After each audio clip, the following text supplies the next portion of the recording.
have the guts to stay away, son. I know you're hooked. You know, speaking of guts, I wish I could use on the air. One of you know what they call, what the popular terminology is for those Italian cigars? Have you ever seen those crummy, rotten, dark little Italian cigars that look like a twig? You know, all twisted, little rotten cigar, long, skinny, all bent, and do you know what they call them?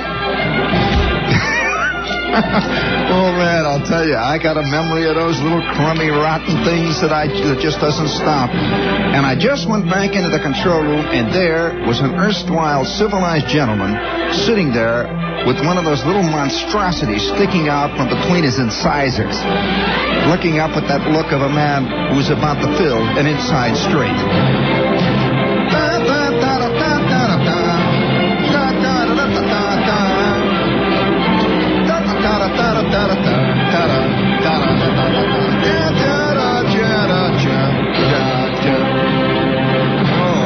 I'll tell you, I got a memory of those little stinkers, which absolutely does not stop. In fact, there are times when I pass a particularly decadent pool room or a particularly pungent alley that I'm reminded of that moment. It was the steel mill. Now, this is not going to be a steel mill store. It's just a steel mill, see?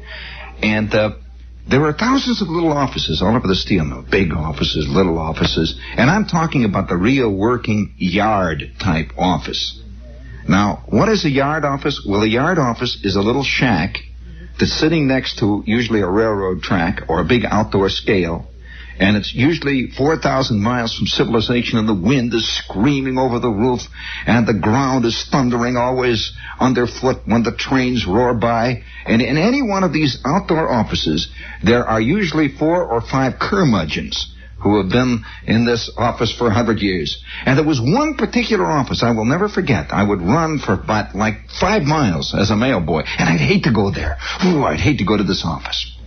There was something that was totally revolting to me. Because, you know, I was right in the heart of my cocoa malt stage. Well, a little bit after that, I had graduated to, I was beginning to sip Pepsi-Cola very carefully.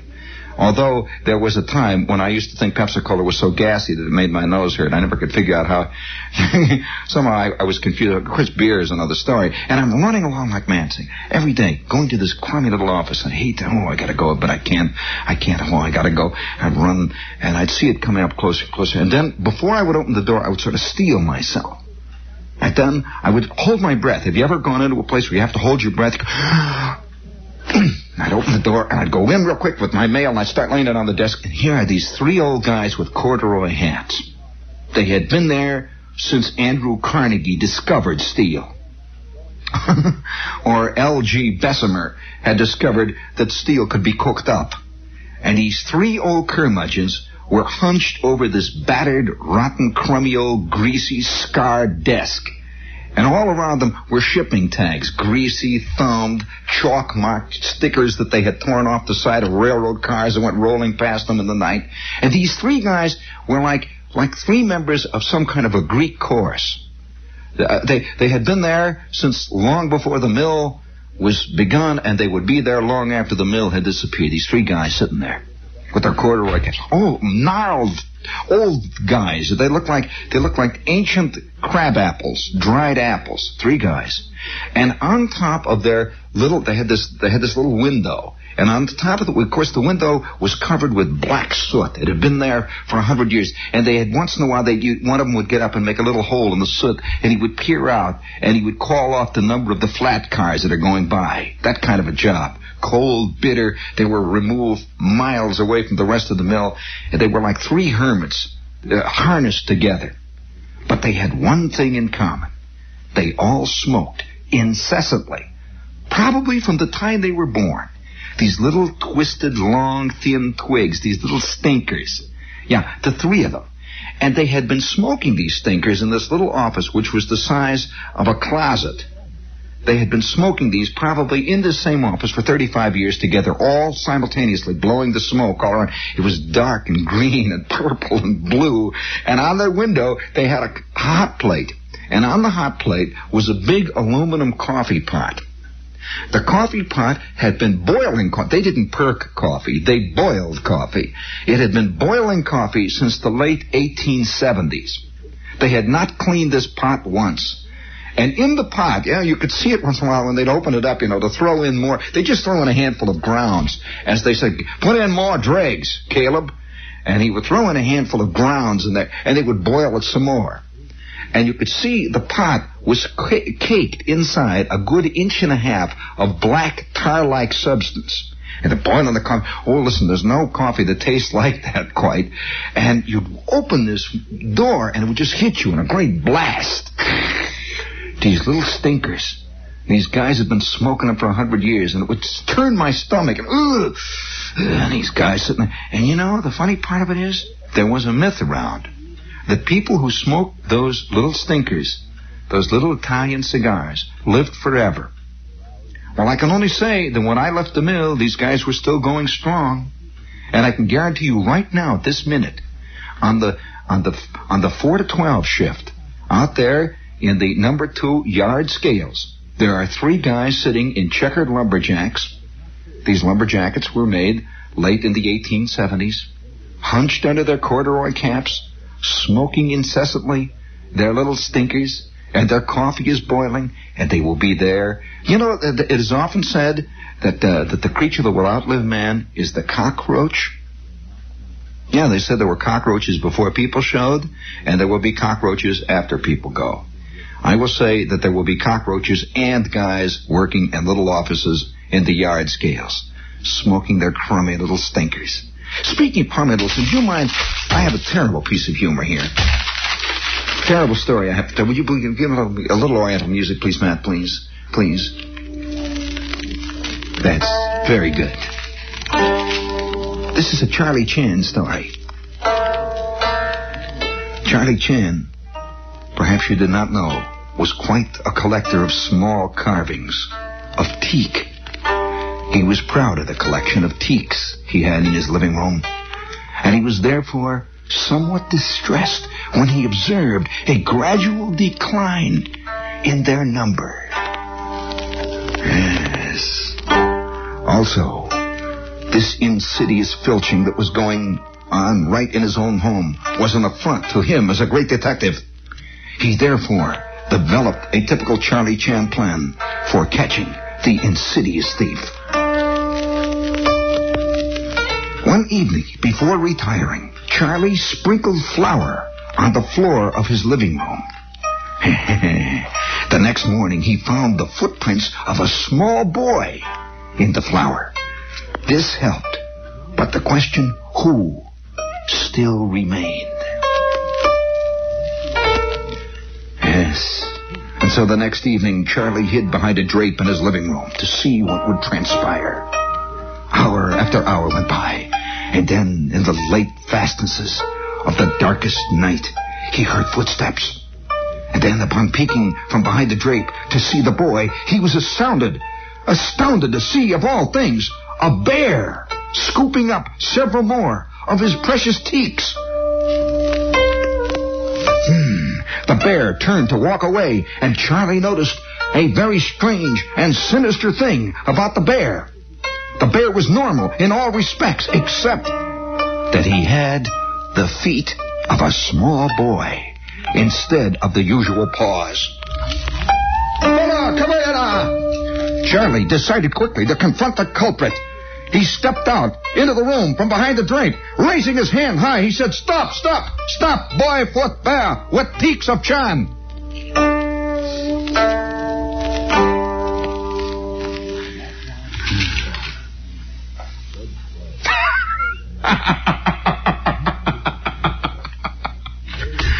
I'll admit that ain't a Sammy Davis joke. It's much too subtle for Mr. Davis. He wouldn't understand that. No, it is poor math. But, speaking of humor, it's a funny thing about humor. You see, that is an example. Now, if you want to talk about techniques of humor, that is an example of a piece of humor that is so bad that it becomes funny. That's right. It's so bad that it's funny. Now, there are certain, well, not for you, Matt, because I'll admit, a little subtle for you, since you don't miss it. Very hard to, yeah, that's right. Yeah, that's right, Matt. I know you, all right. No, so there are certain kinds of humor that are so bad that they're funny. Now, on the other hand, of course, humor is a difficult thing. So many people, I'll never forget one time, Goodman Ace, who you probably have heard of. Goodman Ace, a critic and writer. He's written some of the greatest comedy that has appeared on the air over the years. A very fine comedy writer. Goodman Ace once said to me, he says, Shepard, he says, never overestimate the sense of humor of the walking around man. I thought about that, see? And so I asked him what he meant by that. He says, well, he says, you will find out. He says, he understands a joke when he knows it's going to be a joke. He'll split his gut. And he says, and that's one of the reasons why, and I'm asking a technician here, saying, he says, that's one of the reasons why most comics, when they're about to tell a joke, signal the fact that it's going to be a joke. They say, a funny thing happened to me. He's already telling you. See, it's a funny thing that's happened to me. Or the MC will ask the comic, tell us about that funny thing that happened. He says, well, yeah, you see, Jackie, when I was one. And he starts, in short, it's all set up so that you know it's about to become a joke. Now, I'll give you a classic example of that kind of thing. A couple of nights ago, do you recall the show that I did about defining where the term electra and electricity came into being, and how and how the word toll house came into being? Well, after the show was over, I walked out of the studio and I turned to the girl who works with me and I says, now let's stand back and wait and see how many literal-minded people will sit down and write to me at great length that I was wrong. And sure enough, here's the whole stack of letters here of very serious people who did not at all see the humor at all of that. And they took one guy's got footnotes, in case you're interested, to show me where the word electricity is derived from the Greek, rubbing amber together. He quotes Linus Pauling. He goes on and on. And, you know, I had a great sense of sadness about these people. Because there was do you recall a beautiful piece of tongue-in-cheek writing called 1066 and all that? Well, do you know that when this first came out, large numbers of people wrote to the author and told him that he was wrong about history. It didn't actually work that way.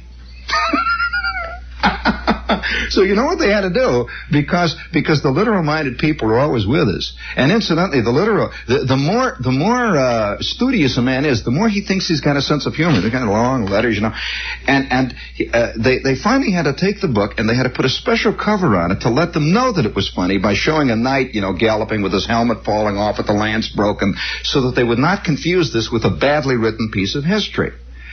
Now, I'll never forget reading. How many of you are familiar with the famous Bathtub Hoax? Did you ever hear of the Bathtub Hoax? Now, this is the difference between humor and comedy. Most people are definitely attuned to comedy. We see comedy constantly on our TV shows. Comedy is always in the movies. Humor is something else again. This eludes people. It confuses them because it sounds serious. When Jackie Gleason is telling you a joke, he doesn't sound serious. You never really are confused for 1 minute that he's telling you a serious story, because he shows you a lot of things. He wiggles, he winks, and he's fat, and he sort of jiggles, and he does all the little shticks to let you know it's funny. Whereas humor, a lot of people read Walter Mitty, for example, and didn't think it was funny at all. They didn't see anything funny in reading James Thurber's Walter Mitty, not at all. Let's see the funniness of this. And in fact, because Thurber didn't set it up as funny, it sounded very much like a tragic short story. Speaking of tragedies, this is WOR AM at FM New York. Hit the button there, will you? There you go. The bright, clear taste in beer. Miller High Life, the champagne of bottled beer. That's Miller High Life.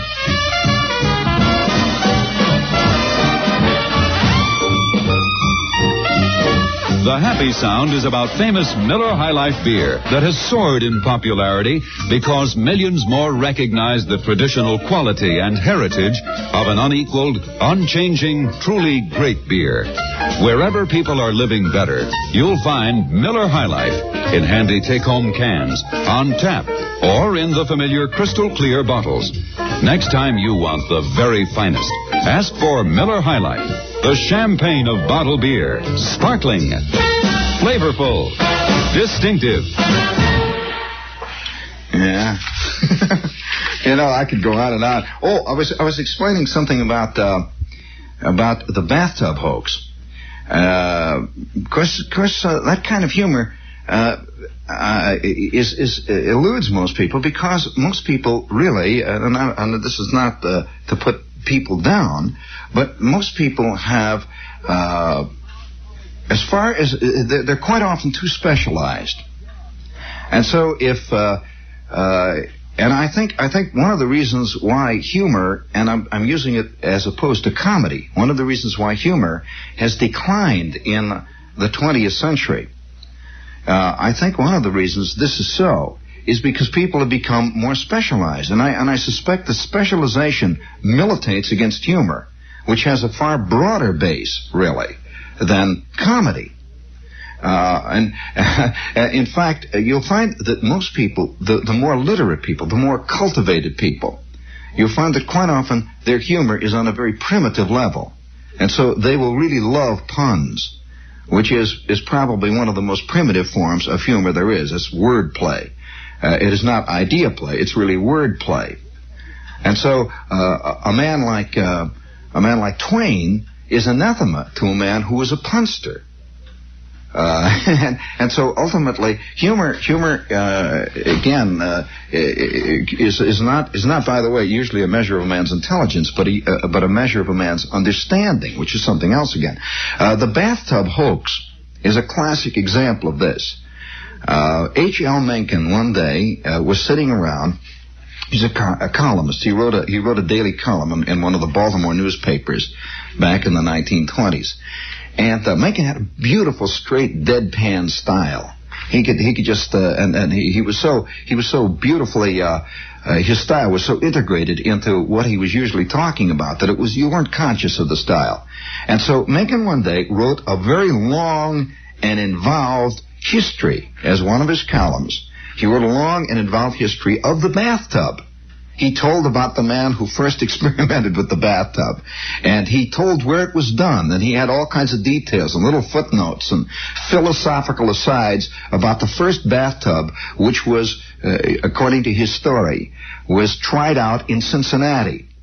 And how the bathtub at first was fought by the medical fraternity, and he had all this stuff going there, and then he had how this man was a pariah in his neighborhood, and finally, at long last, the bathtub triumphed, and it slowly began to move out from Cincinnati and became an entity and was the beginning of the modern world of sanitation and so on. And he just left it at that.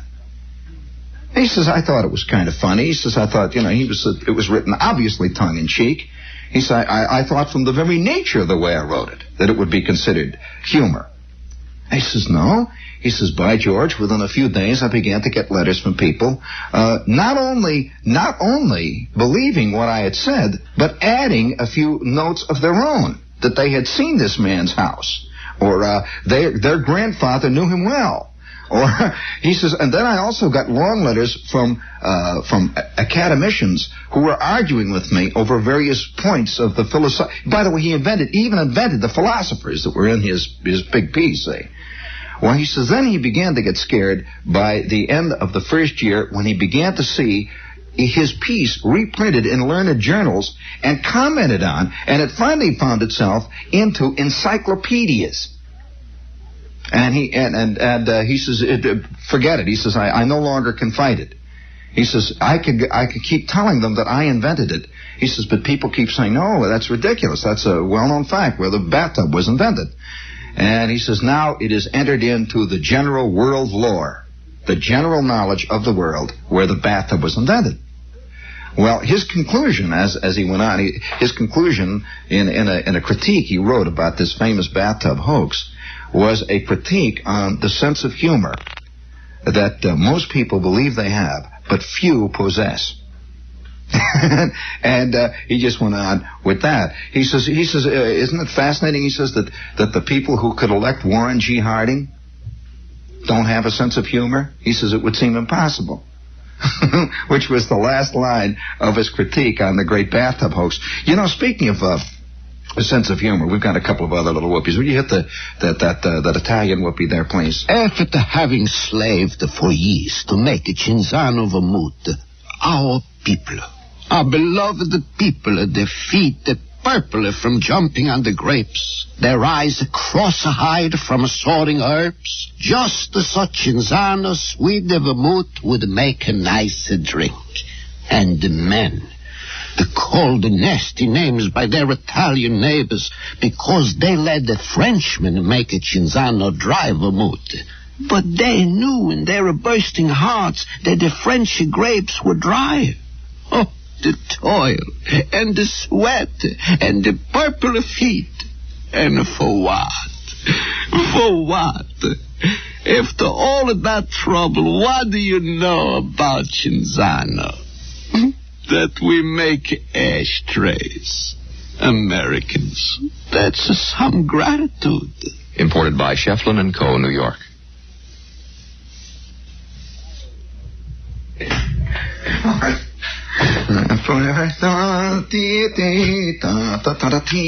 Oh, we better get these commercials out of the way. Let's see. What's the next one we've got? We've got Rover, which is a magnificent automobile. I don't have to tell you any more about that. Where's that great quote I have here from Car and Driver? Oh, it doesn't matter. There's no amount of quoting will ever... I got a letter from one man, though, that was very interesting. The guy was a doctor in Pennsylvania. Wrote me a note, and he said that he's been hearing me talk about the Rover now for about 8 months, or however long it's been. And he says he thought it was, just a commercial bit. And he said last week, or would be 2 weeks ago now, he said that he visited a friend of his who he hadn't seen for some time. And he said this guy had a Rover 2000 TC. And he says, I want to tell you, he said, we went out for about 10 minutes in this car. And he said, he says, all of a sudden, he said, I realized not only were you telling the truth about this car, he says, but you had not even scratched the surface. It's difficult to tell people who are used to automobiles of a certain kind that there is a new way of driving, there is a new kind of machine, which is now on the market. It's not cheap, it's in the $4,000 range, but it's the most studied car in the world today among automotive engineers. It could very well be the prototype for the car that everybody will be driving around 5 years from now. One of the top automotive magazines makes that comment, that it's about 5 years ahead of what people will be driving in that day. This is the Rover 2000. It's a great car, and I would suggest that if you're thinking of a car, find out about it. Drop me a note, Rover, and we'll send you the specs on it and pictures. And let's see, we also have Mandarin here. And there's another thing, by the way. That's another point that's very closely related to humor. It's almost impossible to define taste, and I'm not about to try to do it, to lay any criteria down for taste. However, food is a personal thing, and personally, about 7 or 8 years ago, I began to go to a place down on 13th Street in the Village, because it is what I didn't know much about Mandarin food at the time. All I knew was just fantastic food, and the most interesting, subtle Oriental food that I've ever had in my life. And they're still in business down there, and this is one of the most respected Oriental restaurants among Orientals in town. It's called Mandarin House. It's down on 13th Street between 6th and 7th, and it is superb. And they are open 7 nights a week. They're open tonight till about midnight or so. So if you're scouting out looking for a place to lay in some really fine scoff, I would suggest you give them a call. It's Watkins 90551. They have a bar, and tell them to put a couple of lobster rolls on for you. This is a superb restaurant. Take it from me, Dad. And let's see, Rover, Cinzano, well, we've already... no, we'll just leave that go there. One more thing, too, and then we'll go back into the world of unreality, and that is regarding the Limelight. I don't know where the rumor gets out that I'm on tape down there. Somehow, how the heck can you do a nightclub show on tape? Are people so oriented to tape? Oh yeah, there's a show that comes on television all the time. It's got one of the great non sequiturs that of our time. The guys say every night they say this: live on tape from New York, we bring you. Now figure that one out. Every time I hear that, I split a gut. Speaking of humor, live on tape, we bring you, and how here he is. Well, we are as live as a bird down at the Limelight. And if you want to make the Limelight scene, I would suggest that you give them a call. And we'll be down there from about 9:30 on. The show doesn't start until 10:30. It's from 10:30 until midnight, live at the Limelight. And there is a rumor out that kids can't get in there. That's another thing. This is not true. That anybody can get in there who's accompanied by somebody who is 21 or over. Right? Fine. And so that's the line. Oh, getting back to humor, though, here to me, one of the great humorous towns that I know. It's just unconsciously funny to me. I don't know. I lived there for a couple of years, and every time I hear the name, it amuses me. It isn't Brooklyn. Give me a little of that style music, man. Yeah, humor is style. Now, it's not only style, it's also something else. Maybe it has to do with the keel dragging. It certainly does not have to do with people who quote Linus Pauling to discuss where the name electricity came from. It has little to do with that. By the way, one of the least funny men I've ever heard in my life is Linus Pauling. Next to Bergen Evans, who's painful. Oh, no, okay, it's very difficult to choose between Bergen Evans and Bennett Cerf. I keep confusing those two. They're very funny men. Fantastic, side-splitting laugh a minute time. That's spelled with two F's, by the way, if you want to know how we spell laugh in that world. Here, to me, Philadelphia is an unconsciously funny town. And a great humor in this town that just sort of floats in the air. And what was it? Who was it? Was it W.C. Fields made this famous comment about Philadelphia? Well, he was right, only in spades. And what happened? This is a typical Philadelphia situation. Because Philadelphia, there's a certain style that Philadelphia has. Only Philadelphia could seriously watch the string bands. This is a Philadelphia phenomenon. You wouldn't see this even in New York, which has its own little shticks going. Listen to this one now. This is Philadelphia in full swing. What happened? And I'm reading a quote here from the Philadelphia Inquirer, which is a great humor paper. What happened at the finale of Wednesday night's Festival of the Fountains celebration in Logan Circle? This is a big celebration in Philadelphia. What happened was so spectacular that even city officials who planned the show were filled with awe, not to mention shock. Up to a point, it had been an orderly evening.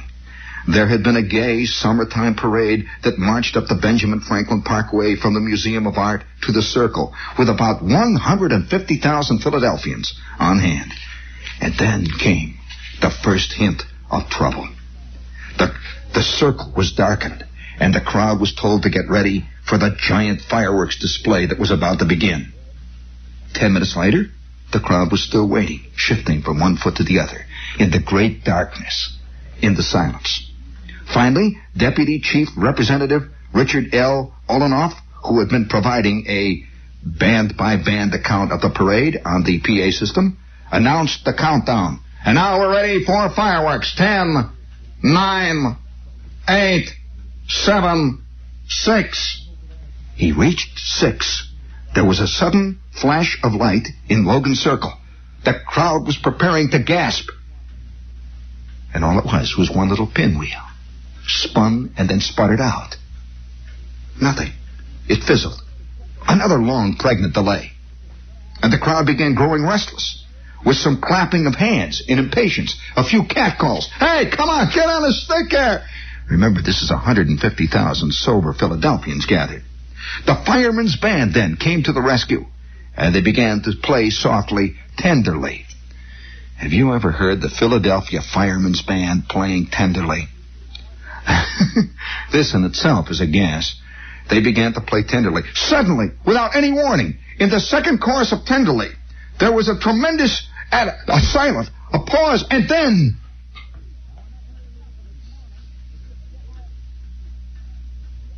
I'm loving you always.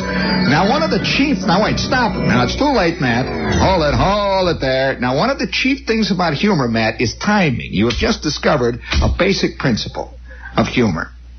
I'll tell you, Sammy Davis would not have you and his crew 8.5 minutes. Nevertheless, there was a great pregnant pause. And suddenly, there was a fantastic, thunderous explosion, and all over the sky, millions of fireworks are going... All the fireworks went off at once. In 15 seconds, up they go and down they came. It was supposed to be a half hour of fireworks. Somebody, the bewildered crowd, shifted. Suddenly, the show was over. Olenoff explained to the crowd, you saw a half hour's worth of fireworks shot up all at once. And that was what had happened. Somebody had hooked up the thing wrong. It had all gone off at once. And I'm sitting there reading this scene, and I suddenly remember a situation that occurred exactly like this. I don't know what there is about fireworks that make these things happen.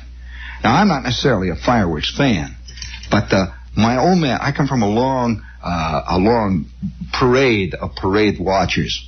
My father, whenever he heard there was a parade for miles around, got in the car and went to it. It was at 3 in the morning. He would never understand the New Yorkers' attitude when they complained that there's a parade.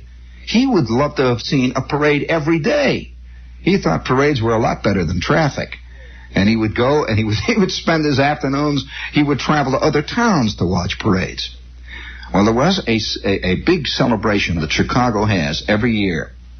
And it's called something like Thank God I Am a Chicagoan. It was just one of those big things. And they had it in Soldiers Field. I'm a little kid. It's one of those great moments that I remember. First of all, it started in the afternoon. And we got in the car and we traveled for 40 miles through the fantastic, steaming, hot, roaring traffic, miles of cars all backed up. They had this parking lot that was good for maybe 75 cars, and there must have been 150,000 arrived, and so the cars were parked for miles. We finally got out of the car a good 2 miles away from the Soldiers Field and started to walk in with a lot of other people, old ladies, and carrying camp chairs and the whole scene. The entire city of Chicago was converging on the lakefront.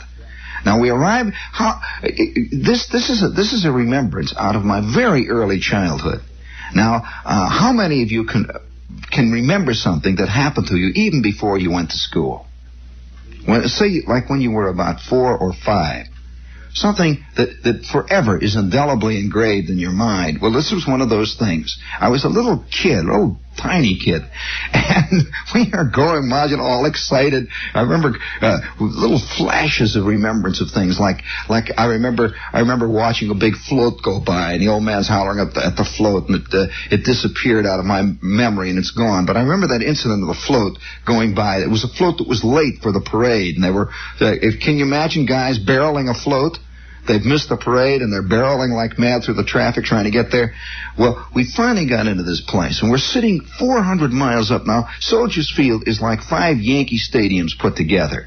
It's like the ultimate. It's a classical Greek kind of, a neo-Greeky, as Thomas Wolfe used to call it, a neo-Greeky stadium of the type where you can really see the chariots. You can see Charlton Heston out there, and you can see the lions, and you can see the whole scene.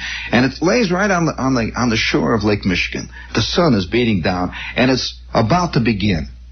Way down on the field, there is a stand with bunting. And they have the usual stadium-type PA system, that echoes and has the feedback and all that. And so we're all up there sitting, waiting. People are standing on the shoulders. The standing room was fantastic. It must have been 200,000 people. And the reason this crowd was there was a famous man was on hand. A famous man that everybody had come to see.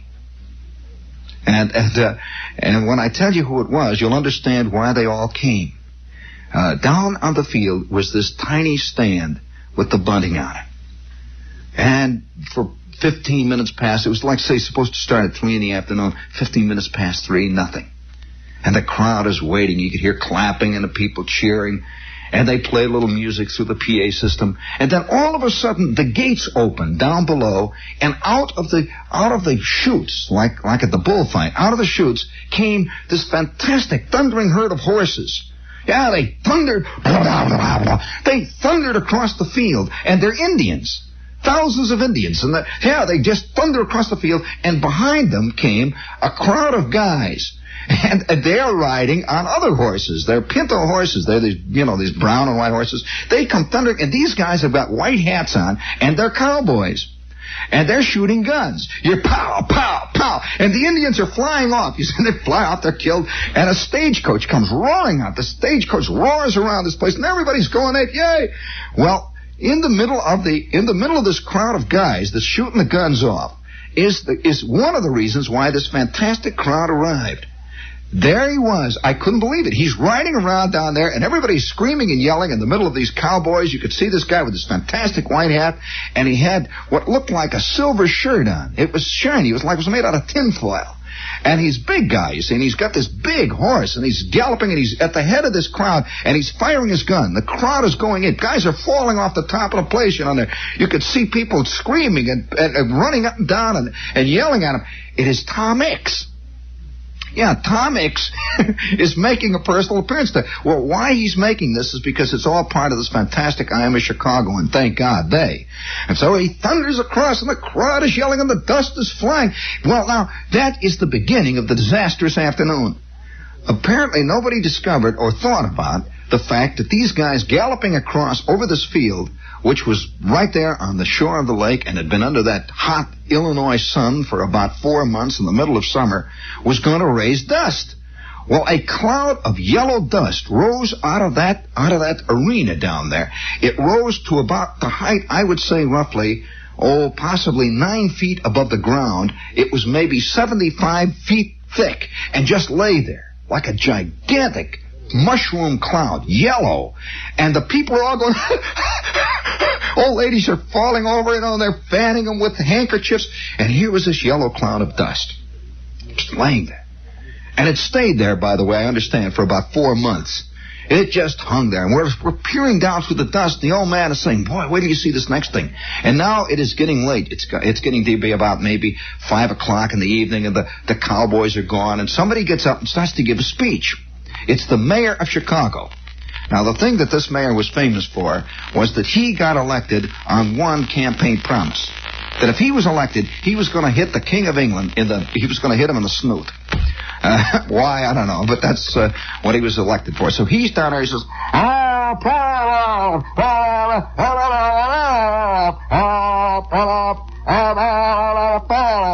he's giving this totally unintelligible speech.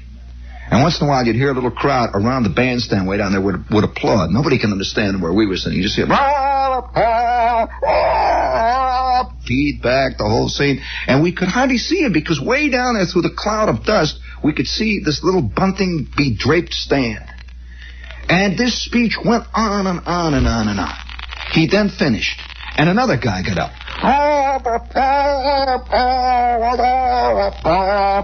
And now it's getting dark, you see, and we're approaching the point of really where the program is getting its meat.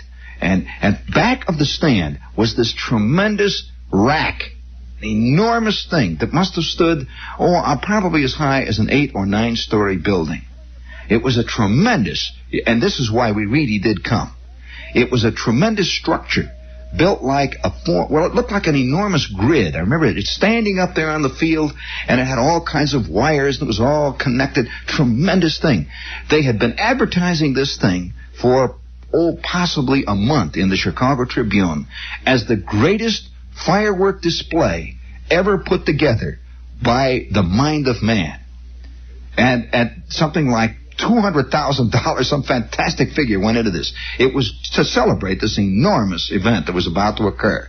And they advertised all over the paper and the radio that this would be the greatest firework display that had ever been seen in Chicago.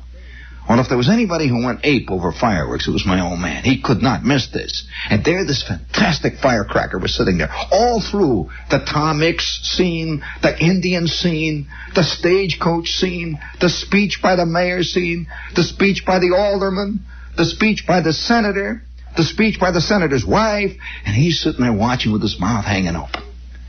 And now we are approaching the time when that thing is about to be used. A very special moment. Very special. And sure enough, it was all going on schedule. It's now one of those magnificent summer evenings that Chicago has. That beautiful twilight, it's getting dark, and way down someplace the National Guard band is playing Semper Fidelis. The speeches are over. And now, after the finish of the speech, on comes the famous senator from the state of Illinois.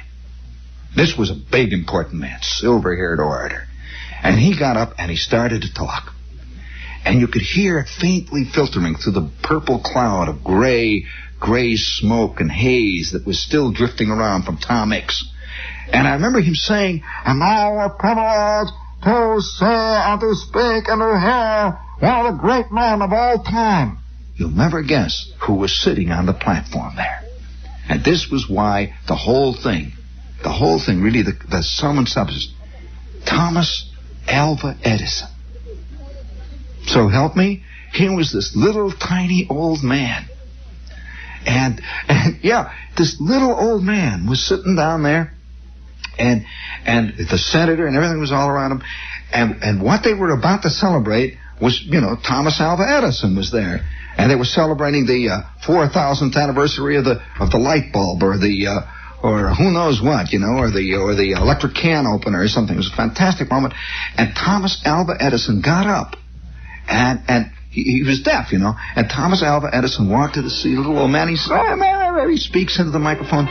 And then the senator said, "And now, ladies and gentlemen, the President of the United States in the White House will press the button on the signal to set off the biggest firework display ever seen in the state of Illinois, if not the entire United States. Mr. President, are you there?"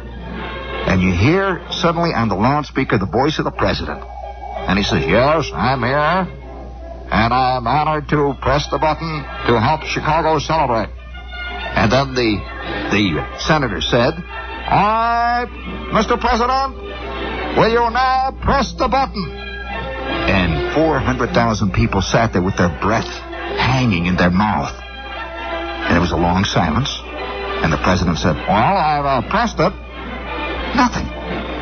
And the senator then said, "Would you please press the button again, Mr. President?" And the president says, "Well, I've pressed it 3 times. Nothing happened." And then a little tiny light flickered. The thing fizzled for about a minute and a half and was out. And the celebration was over.